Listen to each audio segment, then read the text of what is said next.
Hello and welcome everyone the online गुरु में मैं सुनील शर्मा आप सभी का स्वागत करता हूं। जैसा कि आप सभी जानते हैं आज 4 जून 2022 के दिन RIMC के जून 22 का एंट्रेंस एग्जाम कंडक्ट किया गया था। इससे रिलेटेड मैथमेटिक्स के पेपर का सॉल्यूशन मैं आपके सामने रख रहा हूं। ऑलरेडी आप पार्ट 1 देख चुके हैं, तो आइए पार्ट 2 में हम आगे के क्वेश्चंस को सॉल्व करते हैं। अगर आप हमारे साथ जुड़कर ऑनलाइन क्लासेस के थ्रू प्रिपेयर करना चाहते हैं तो दिए गए नंबर 7737653468 पर व्हाट्सएप के थ्रू भी डिटेल्स ले सकते हैं।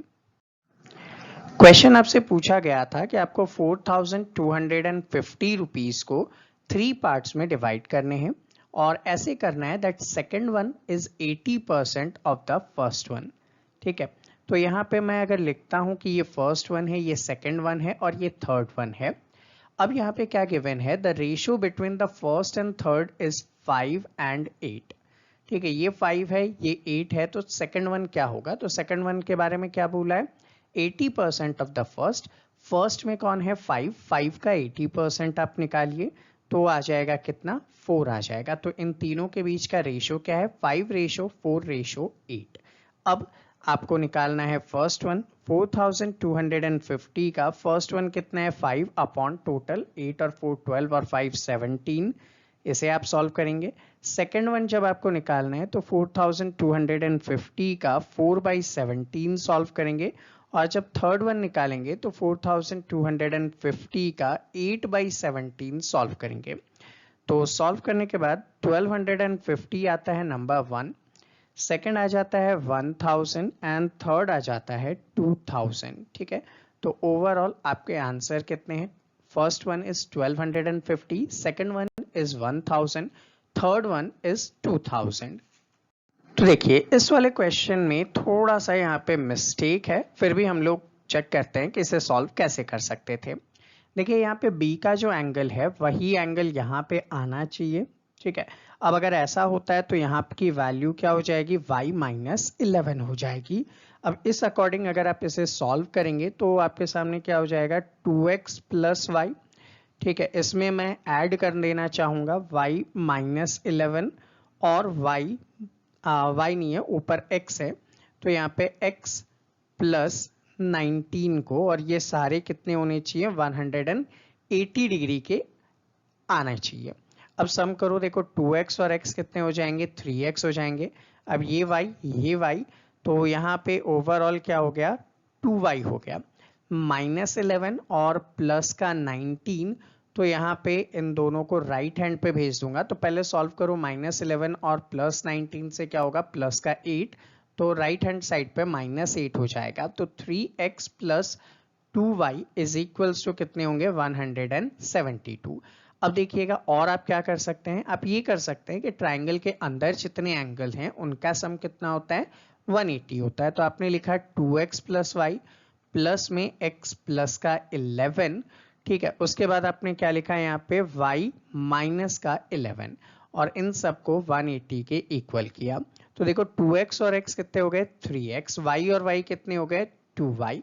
अब प्लस माइनस 11 चला गया तो बचा कितना? 180। अब सपोज करता हूं ये मेरा इक्वेशन नंबर 1 है और ये मेरा इक्वेशन नंबर 2 है। अब मैं दोनों ही इक्वेशन को कंपेयर करूं, 3x plus 2y is equals to 172 और 3x plus 2y is equals to 180। तो आप खुद बताएंगे कि सर इनको जब सब्ट्रैक्ट करोगे तो ये दोनों तो चला जाएगा, देन माइनस का जो 8 है वो कंपेयर किससे करेंगे? तो यहाँ पे आपका ये बैठता है कि भाई क्वेश्चन में एरर है, लेकिन चूंकि आपके पास अल्टरनेट अवेलेबल थे और भी ऑप्शंस अवेलेबल थे, तो आप उनके अकॉर्डिंग दूसरे क्वेश्चंस को करके मार्क्स यहाँ पे गेन कर सकते थे। देखिए क्वेश्चन नंबर 15 में आते हैं और क्वेश्चन नंबर 15 आपको यहाँ पे कहता है कि दो आपके पास पाइप हैं। एक तो है ए जो can fill an empty tank in 6 hours और बी क्या करता है? 8 आवर में फिल कर देता है। दोनों को आपने ओपन किया एंड आफ्टर 2 आवर ए को क्लोज किया। तो इसका सीधा सा मतलब है, आप बोलेंगे कि ए कैन फिल इन 1 आवर। अब ए 1 आवर में कितना फिल कर सकता है? 1/6। बी के लिए अगर बात करोगे तो 1/8। अब दोनों को आपने चलाया एक साथ, जो कि 2 आवर्स के बाद आपने ए को क्लोज किया है, तो जब बोथ एक साथ होंगे तो 1/6 एंड 1/8 होगा। इसे सॉल्व करते हैं तो 7/24 हो जाता है। ये तो था 1 आवर की इफिशियंसी बोथ की, ठीक है, 1 आवर जब बोथ चलते हैं। अब क्वेश्चन के अकॉर्डिंग 2 आवर्स बोथ चलाए गए हैं, तो इसका मतलब 7/24 मल्टीप्लाइड बाई 2, तो इसको सॉल्व करेंगे तो 7/12 जो है वो क्या हो चुका है, फिल्ड हो चुका है, फिल्ड इन 2 आवर्स। अब रिमेनिंग कितना है, तो भैया रिमेनिंग जो है आपके पास वो हो जाएगा 5/12। अब इसको फिल कौन करेगा, तो इसको आप फिल करेंगे बी से, तो बी की इफिशियंसी क्या है, तो बी की इफिशियंसी 1/8 है। इसे सॉल्व करें तो 5/12 मल्टीप्लाइड बाई 8 अपॉन 1, तो इसे जब आप सॉल्व करेंगे तो आ जाएगा 10/3, ठीक है। अब 10/3 है तो इसको क्या लिख सकते हैं, 3 होल 1/3 आवर्स। तो अब आपका आंसर क्या है, how much time pipe B will take, तो भाई B will take 3 whole 1/3 hours to fill the remaining tank। देखिए आपसे कहा गया है कि स्मॉलेस्ट नंबर बताना है 5 डिजिट का, तो भाई 1 2 3 4 एंड 5 कितने हैं, 10,000 है। अब आपको क्या करना है, जो कि डिविजिबल होना चाहिए 60, 90 और 80 से, तो आपका एलसीएम 60, 90 और 80 का कितना होता है, तो सर 720 होता है। तो अब 720 से 10,000 को आपने डिवाइड देना है, ठीक है। जब आप डिवाइड देंगे तो देखिए 1 टाइम आपने 720 लिया, रिमेनिंग कितना आया, 280 आया और एक जीरो आपने उतार दिया। 3 टाइम्स जब आप लेते हैं तो 2160 आएगा, 640 बच जाता है। तो आप कहेंगे कि 720 माइनस 640 करते हैं तो 80 अभी भी रिमेनिंग है, तो अगर 80 और होता तो ये डिवाइड हो जाता, तो दैट मीन्स आपका नंबर क्या होना चाहिए, 10,000 प्लस 80, यानी कि 10,080 वो नंबर है जो 60, 90 और 80 से डिवाइड हो जाएगा। 5 डिजिट का स्मॉलेस्ट नंबर है ये। नेक्स्ट क्वेश्चन बोट और स्ट्रीम से रिलेटेड है, तो देखिए अ boat goes 25 kilometre down stream in 2.5 hours. तो यहाँ पे एक तो होगी स्पीड ऑफ बोट, ठीक है, और एक क्या होगा, स्पीड ऑफ स्ट्रीम। तो यहाँ पे आप अज्यूम कर सकते हैं let the speed of stream is x kilometre per hour. फिर आप क्या कर सकते हैं, अज्यूम कर सकते हैं स्ट्रीम ऑफ बोट जो है वो कितना है, b है, तो b किलोमीटर पर आवर कर लेता हूं।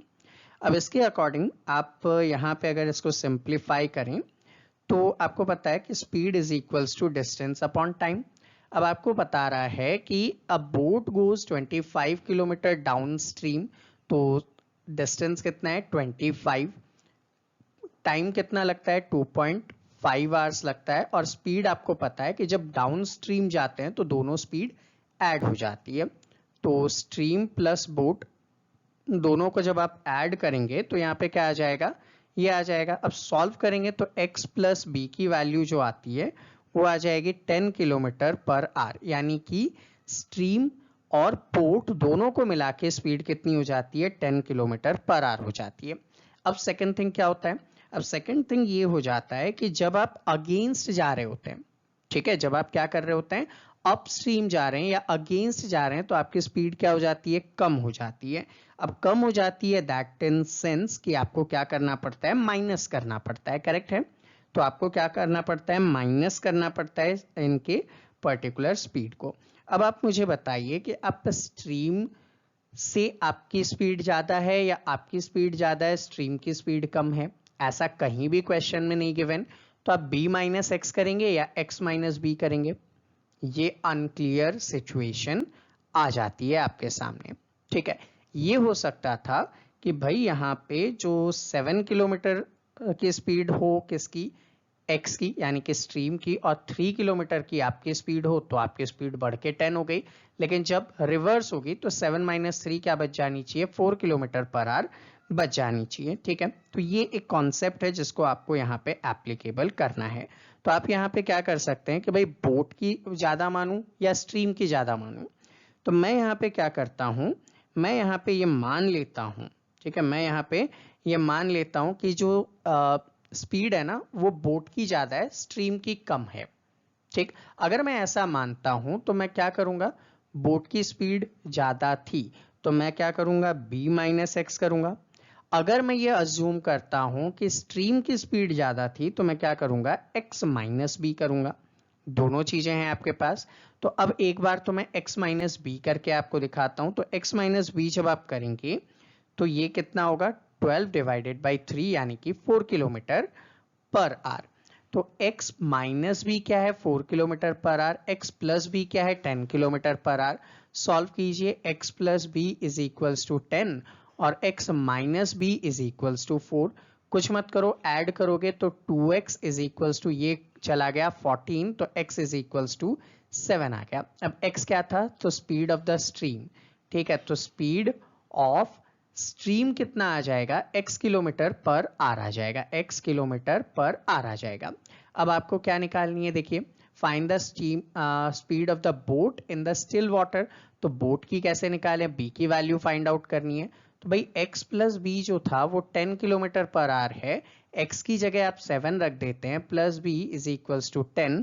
तो b की वैल्यू यहाँ पे क्या आ जाएगी, 3 किलोमीटर पर आर आ जाएगी। तो ऐसे में क्या हो जाएगा, speed of the boat in still water कितना है, तो 3 किलोमीटर पर आर है। अब स्पीड ऑफ द स्ट्रीम कितना है, तो 7 किलोमीटर पर आर है। ठीक है, तो ऐसे करके आप इस क्वेश्चन को सॉल्व कर सकते हो। नेक्स्ट यहाँ पे क्वेश्चन नंबर 18 है। यहाँ पे एक डायग्राम गिवन था जो मैं यहाँ पे ड्रॉ कर देता हूँ आपके लिए। देखो, ये एक डायग्राम था जिसमें ये L है, ये M है, यहाँ पे एक पॉइंट O है और O से एक लाइन खींची हुई है P तक। यहाँ पे वैल्यू गिवन है 3x प्लस का 15 और यहाँ पे वैल्यू है x प्लस का 5। आपको x की वैल्यू बतानी है। ठीक है, आपको पता है जब एक स्ट्रेट लाइन होता है तो एंगल का सम कितना होता है, 180 डिग्री। तो आप लिख सकते हैं 3x प्लस 15 और x प्लस का 5 इज इक्वल्स टू 180 डिग्री। तो 3x और x, 4x प्लस 15 और 5 20 इज इक्वल्स टू 180। तो 4x is equals to 180 minus 20, तो 4x is equals to 160 and x की वैल्यू चूंकि 4 से डिवाइड करोगे तो 40 आ जाएगा। ठीक है, तो x की वैल्यू क्या है, 40 डिग्री यहाँ पे आपका आंसर है। The area of a right angle triangle is 42 centimetre square. अब देखो, राइट एंगल ट्राइंगल ऐसा होता है, ये 90 डिग्री है। अब इसका एरिया का फॉर्मूला क्या होता है, area is equals to half into perpendicular multiplied by base. बोला है परपेंडिकुलर 10 सेंटीमीटर है, तो यहाँ पे मैं लिख दूं 42 is equals to half into 10 into base निकालना है तो इसको b रहने देता हूँ।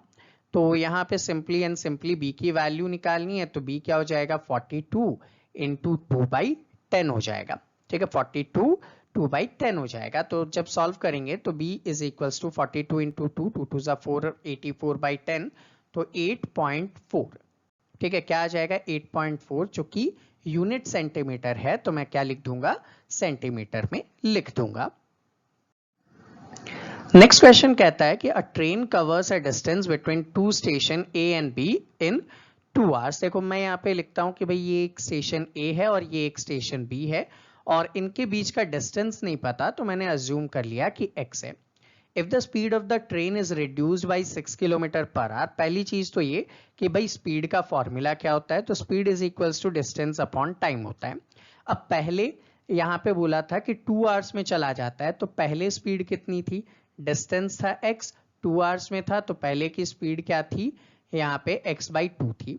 अब आपने क्या किया, रिड्यूस कर दिया 6 किलोमीटर से, तो अब जो स्पीड होगी वो क्या होगी, x/2 में माइनस का 6 हो जाएगा। ठीक है, और ये सेम डिस्टेंस कितने टाइम पे पहुंचता है, 3 आवर्स में पहुंचता है। तो यहाँ पे स्पीड कितनी है, वही डिस्टेंस बाई टाइम, इसको इक्वल कर लो। 2 LCM निकाला आपने तो ये x माइनस 2 से 12 और ये x/3 हो जाएगा, क्रॉस मल्टीप्लाई कर लो तो 3x minus 36 is equals to 2x, 3x minus 2x is equals to 36 plus का, तो x इज इक्वल्स टू 36। अब x क्या माना था मैंने, डिस्टेंस। ठीक है, तो कैलकुलेट द डिस्टेंस, डिस्टेंस क्या हो जाएगा, 36 किलोमीटर हो जाएगा। अब आपको क्या निकालनी है, स्पीड। स्पीड क्या था, डिस्टेंस अपॉन टाइम। अब टाइम यहाँ पे इनिशियल वाला अगर मैं बताऊं तो इनिशियली आप 2 आवर्स में जाते थे तो 2 से डिवाइड दीजिए तो 18 किलोमीटर पर आवर आ जाएगा। ठीक है, इनिशियल स्पीड क्या है, 18 किलोमीटर पर आवर होगा। आपको क्वेश्चन कह रहा है कि एक कॉपर वायर है जिसको आपने बेंड किया और क्या बना दिया, स्क्वायर बना दिया। तो स्क्वायर का एरिया 121 है, तो ये सपोज स्क्वायर है और इसकी जो चारों साइड होती है उसको आप ए नाम दे सकते हैं, साइड इक्वल होती है। तो इसका जो एरिया है उसका फॉर्मूला क्या होता है, तो area is equals to A square होता है। तो यहाँ पे 121 is equals to A square, तो ए की वैल्यू क्या हुई, 11 सेंटीमीटर हो गई। अब इसका पेरीमीटर निकाल लेता हूं मैं।